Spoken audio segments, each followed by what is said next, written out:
Now in a gorgeous new pack. उत्तर भारत से लेकर दक्षिण भारत तक और पश्चिम से लेकर पूर्व तक जो एक चीज़ आपको सभी घरों के किचन में मिल जाएगी वो है अमूल मक्खन। अमूल मक्खन बनाने वाली अमूल डेयरी के बनने की कहानी भी प्रेरणा से भरी है। इस डेयरी की शुरुआत एक छोटे से गांव से हुई। आज़ादी से पहले किसानों के शोषण को देखते हुए अमूल कंपनी की स्थापना की गई। इसे दूसरे ब्रांड्स से कड़ी टक्कर भी मिली, लेकिन आज भी देश के लगभग हर घर में अमूल के प्रोडक्ट्स इस्तेमाल किए जाते हैं।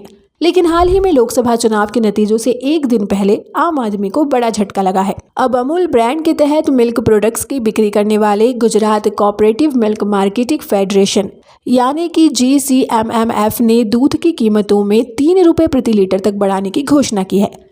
अमूल दूध खरीदना अब महंगा हो जाएगा। आइए जानते हैं कैसे बनी ये कंपनी।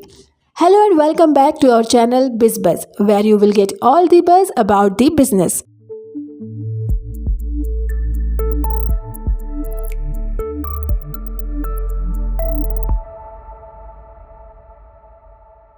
अमूल एक सहकारी दुग्ध उत्पाद कंपनी है।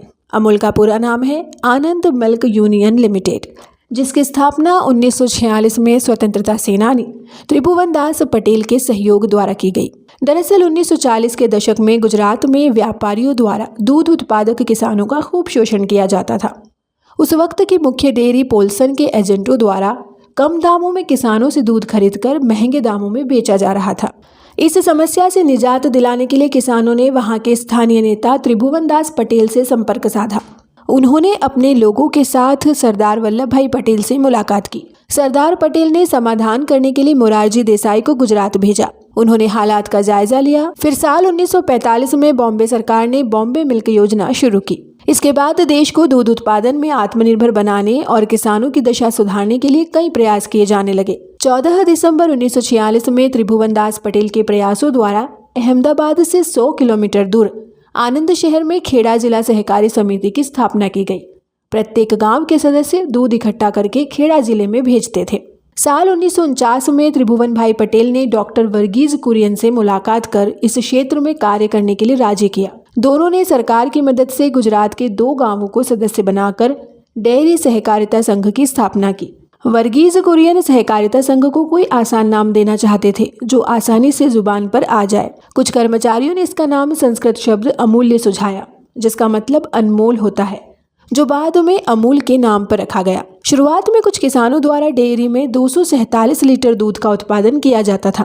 प्रतिदिन 2 बार गांव वालों से दूध इकट्ठा किया जाता था। इसके लिए गांव में कई सहकारी समितियों का गठन किया गया था। किसानों को दूध का भाव दूध और उसके फैट के हिसाब से दिया जाता था। 1948 के अंत तक 432 गांव के किसान संघ से जुड़ गए, जिससे दूध के उत्पादन की क्षमता बढ़कर 5000 लीटर प्रतिदिन पहुंच गई। 1955 में वर्गीज कुरियन दुनिया के पहले ऐसे व्यक्ति बने जिन्होंने भैंस के दूध से पाउडर बनाया। इससे पहले गाय के दूध से ही पाउडर बनाया जाता था। 60 के दशक में अमूल गुजरात में अपनी सफलता की बुलंदियों को छू रहा था। अमूल दूध के अलावा कंपनी के बटर आदि कई प्रोडक्ट्स बाजारों में बिकने लगे थे, लेकिन अभी भी इसे पोल्सन डेयरी से कड़ी टक्कर मिल रही थी।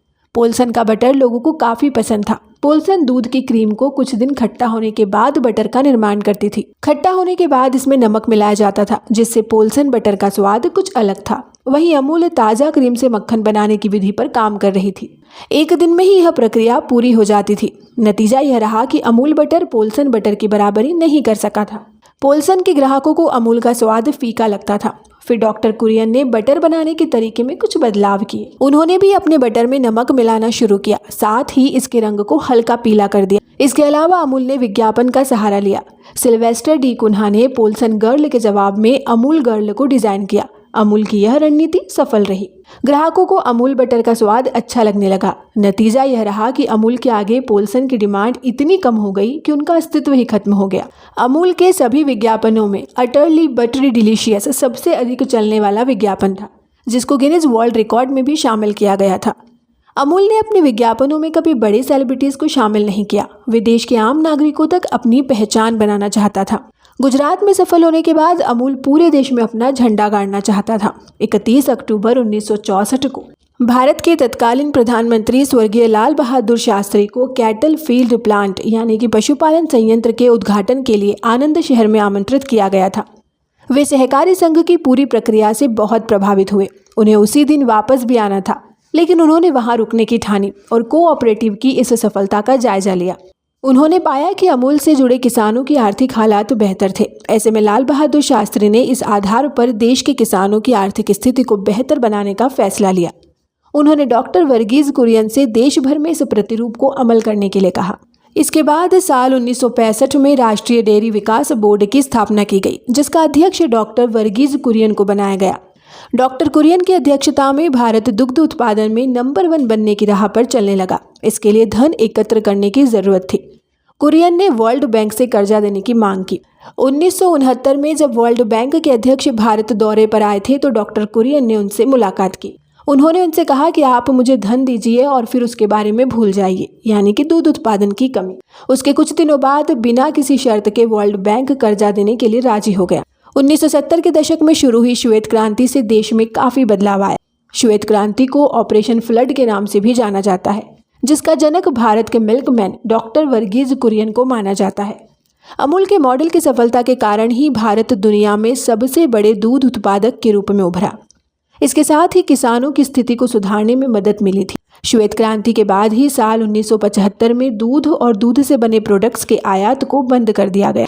दरअसल भारत अब दूध उत्पादन के मामले में आत्मनिर्भर हो गया था। अमूल डेयरी का मॉडल काफी मशहूर हुआ और पूरे देश में सफलता की बुलंदियों को छूने लगा। अमूल देश की पहचान बन गया, जिसकी सफलता का श्रेय डॉक्टर वर्गीज कुरियन को जाता है। इस विचार ने वो चमत्कार कर दिखाया जो आसान नहीं था। उनके अथक प्रयासों की बदौलत अमूल कंपनी देश की नंबर 1 डेयरी बन गई। तो ये था हमारा आज का वीडियो अमूल कंपनी के बारे में। आपको यह कैसा लगा हमें कमेंट में ज़रूर बताएं। वीडियो पसंद आए तो इसे लाइक और शेयर करें और चैनल को सब्सक्राइब करना न भूलें। हम आपके लिए ऐसी ही और वीडियोज़ लाते रहेंगे। तब तक के लिए धन्यवाद।